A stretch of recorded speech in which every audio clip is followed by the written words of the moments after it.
असं आहे की निवडणुकांची घोषणा झाली आहे। आम्ही त्या निवडणुकांना सामोरं जाऊ।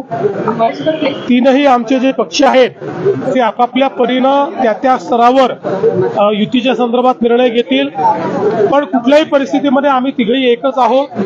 कुठे युती झाली नाही तरी आमची पोस्टपोल युती होईल।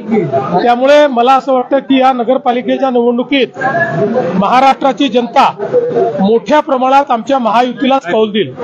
उद्धव ठाकरे आज मराठवाडा विदर्भाच्या दौऱ्यावर आहेत, कसं बघताय दौऱ्याकडे? चांगलं आहे, विरोधी पक्षाचं काम आहे। पहिल्यांदा उद्धवजी बाहेर पडले त्यामुळे मला आनंद आहे।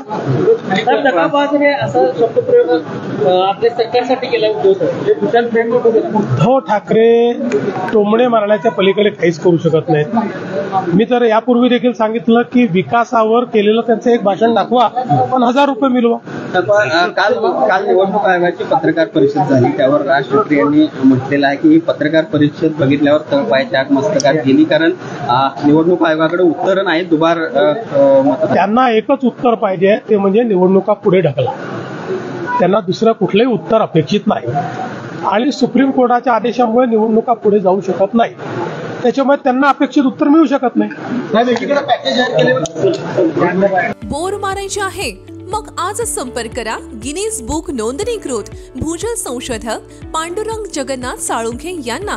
तसेच तुम्हाला तुमचे घर, जागा किंवा इतर अडचणी असतील तर तुम्हाला उपाय व मार्गदर्शन करतील। आजच कॉल करा पांडुरंग जगन्नाथ साळुंखे। Mobile number 96 65 63 39 70। विश्वास आणि अनुभवाचं एकमेव नाव पांडुरंग जगन्नाथ साळुंखे।